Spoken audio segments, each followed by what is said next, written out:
Good morning again, Rabbi. Good morning, Joe. And good morning, Rachel. Good morning. Once again, we are back with Rabbi and Rachel to Can you guess continue our what we're discussion. talking about? Joe, what do you think we're talking about? We are continuing the subject of food and how it affects us in culture. And of course, the most important aspect of any food is taste. Not that it nourishes you, not that it's good for you, but that it tastes good, because that's what we go. I don't want to have something good right now. I don't want to say have something healthy. I want to have something that tastes good. That's when we have cravings. And the cravings are what lead us along. So where do we begin with that? Well, I just want to point out that in my 7,500-year career in hospice and as a chaplain, not a single person who was dying, and I heard their confession, not a single person said to me, I should have eaten more kale. Everyone said to me, pizza, ice cream, Indian food, Chinese food. Everyone named something that had unique flavors or taste to it. But no one ever regretted not eating enough kale. I just want to throw that out there. Or tofu, for that matter. I've already eaten all the kale I want to eat. Kale is not a favorite. It's a little bitter for me, but there's a science behind that too. Something very ingrained in our genetics. I don't know. You guys ever hear the word cheese crack? What? Yeah, cheese has the same properties as cocaine does in our brains. It releases the same endorphins, the same addictive quality, which is why pizza is just such a commonly eaten food, why people crave it so much. The same thing with most dairy, actually. So my mom calls it dairy crack. So there's that. And then there's also just the fact that a lot of spices, I mean, they tingle our taste buds. They activate the trigeminal nerves in our mouths. They make us want it more. Sour foods, especially. The Chinese would feed people sour foods with lemon or pickled plum if they were sick, because it made them want to eat. It actually activated their hunger. So then the food is really a medicine. Mm-hmm. Especially in China and India, where they have Ayurvedic healing, and everything is tied very deeply into their spices and the kinds of combinations of food they eat, where they believed that this would help balance you. And there is a true science behind that, especially in Ayurvedic healing. I think it was maybe cayenne pepper that brought your blood pressure down, or is it cinnamon? I don't know. There's a lot. Yeah, I've always been fascinated, though. You mentioned pepper and heavily spiced food, and I've read several different theories as to if your food was on the verge of not being edible, or you were in a hotter climate and the food spoiled quicker, you would add pepper or spices so you wouldn't notice that you're eating rotten food. How much truth is there to that? There's a lot. So back in the medieval or the Renaissance, where people didn't have access to a lot of spices, speaking of which, we are beyond wealthy rich compared to our ancestors. We have these spice cabinets, and they would just look at us and be like, look at what luxury they're living in, where they just have a whole canister of cinnamon and sugar. Back then, honey was actually something that was more easily come by. So that's where you have the words honeyed meat. And that was a phrase usually used to describe something rotten or something unpalatable that someone was trying to cover over to make it so. And that's because what they had to do, a lot of peasants who couldn't master the art of preserving their meat or making the jerky would put honey on near rotting meat to make the flavor more palatable to eat. So if I go to a restaurant that's very spicy, I should be suspicious then that they're feeding me rotten food and they want to cover it up with that? No.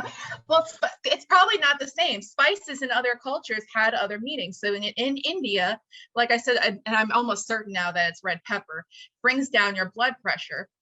And it's also just the kind of climate. So colder climates actually wanted spicier food because when you bring the temperature down, it's harder to taste certain things, which is why, like, whenever I make ice cream, I really load in whatever I'm steeping the ice cream flavor with. If I did one banana, you wouldn't be able to taste the banana in the ice cream later.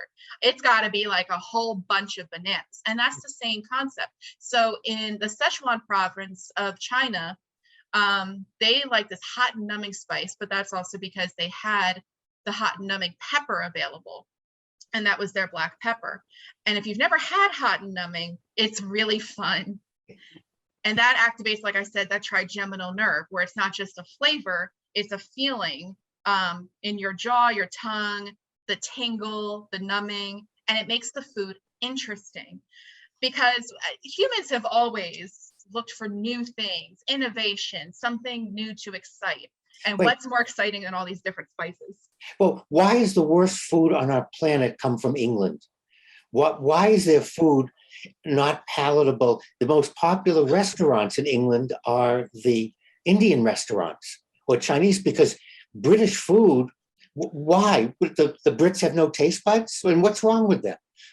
Traditionally, before they started colonizing, they just didn't have a lot available. It's a very rocky, rough land, very rainy. It wasn't a good climate for growing lots of different spices. It just wasn't indigenous. They had root vegetables and they had livestock. And I think the closest sugar they had was honey. And then they started getting sugar plantations elsewhere. Which explains why the Scots have haggis, because they wanted to have something that tasted like rotten food, I guess. I don't. Well, no, that's what they had available. So I'm a big believer, if you kill an animal, you use all of it. And that's definitely what they did. People discovered a long time ago, and this is the same for Africa and Israel even, I think, did this. We would take the sheep's stomach and dry it. And I think it was actually in India, and this happened across the spice roads or the Silk Road, where if someone was trying to transport milk in a sheep's stomach, and the enzymes from the stomach cultured that milk into yogurt. And when that happened in India, that's where they really started using yogurt in most of their foods. That's just a lot of food inventions came upon by accident. Yeah, but again, I'm really fascinated. Who was the first person that looked at a lobster and said, this would be a good thing to eat? So, Joe, why don't you try this bug? About milk. Because what accident would lead someone? I didn't know that about yogurt, but that makes sense. Kind of an accidental discovery. The other thing that's fascinating are mushrooms. How many people died or not eating? And how did that come about? Or passed away with a smile on their face. Depending on whether they were magic mushrooms or regular mushrooms. Honestly, it's human curiosity. There's no real, like, there was a scientist who ate a lot of inedible things. I can't think of his name off the top of my head, but he would eat string, marbles, dryer lint, just to discover and document what it would do to the human body, how long it would take to digest. You know the Tide Pod Challenge. Humans are generally just a curious, risky bunch. Well, and now we have TV shows to see how spicy you can stand eating food, and you can now get chocolate with Tabasco and cayenne pepper in it. And there's at least one restaurant in the Rockville area that has the Ghost Pepper Challenge, where you get your dinner for free if you eat the whole pepper and down a shot of vodka in under 5 minutes or something like that. People like the challenge. They like to be a little stupid, for lack of a better term. But the General Chow, there was no such person as General Chow. So General Chow's chicken, and I think that's a neat thing to talk about, is the American taste buds and how we have taken some really good spices and foods and Americanized it. You want to address for a minute the American taste bud? So the American taste bud, a lot of the reason why we have something like General Tso's chicken is because there was a lot of xenophobia back when we were getting immigrants, unfortunately. So they would make these foods that were exotic, but they made it palatable to the American palate and the American sensibility. So they would come up with a logo, something that they could brand and advertise to people. And it was easy to put a face to something like General Tso. And then I think I mentioned when we were discussing taste buds previously in Montana, Europeans have a lot of salivatory glands. We make more saliva than most some Eastern cultures. So we like very dry food because we have enough saliva that it's not like eating chalk. But then you have like Japanese people have a little less. And so they like very moist foods. So then you have a very soft castella bread, mochi, things that are much softer and easy for them to eat without drinking a butt ton of water. So we're all human beings, and depending on climate, maybe that would be a way to look at it. The climate helps determine the foods we're eating. It's not that we're different, it's that the climate either doesn't allow it or our bodies developed a little bit differently so that we have our taste buds. But I think if you think about American Chinese food, it's how Chinese is it? Not Chinese at all. There's so many different cooking types, so many different regions in China that build up or comprise their pillars of cooking. Off the top of my head, you have Hunan, Szechuan, Hunan. Did I say Hunan twice? Hunan, Szechuan. We won't hold it against you, Rachel. But how authentic is, when I go to a food for Indian, how authentic is that compared to Indian food in India? It's closer. And it really depends on the kind of Indian restaurant you go to. Like we have two kinds here, right in Bel Air. The Indian Garden, I would say, is pretty close, and they're very sensitive to the common Bel Air palate, and they ask you how spicy you want your food. Right. But they use a lot of the traditional spices, and it's lots. I couldn't name half of them if I tried. You go if you go into an Indian market and you ask them, do you have curry powder? They just sort of look at you funny. And that's because there's different curry powders, curry blends per region in India.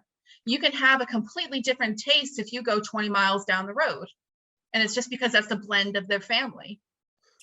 Well, whether you go 20 miles down the road or you go right next door, the one thing that's always in good taste is Rabbi and his observations. And thank you too, Rachel, for your insight into all these different cultures. We're going to have to do another one of these. I think I want to come back, and I'd like to spend another session, Rachel, talking to you about memory. And we've talked about food and spices and special holidays. I think I'd like to talk to you about when I eat something, it's triggering something, or I look forward to it. So I'd like to have you come back again, if you will. I would love to. Thank you for having me.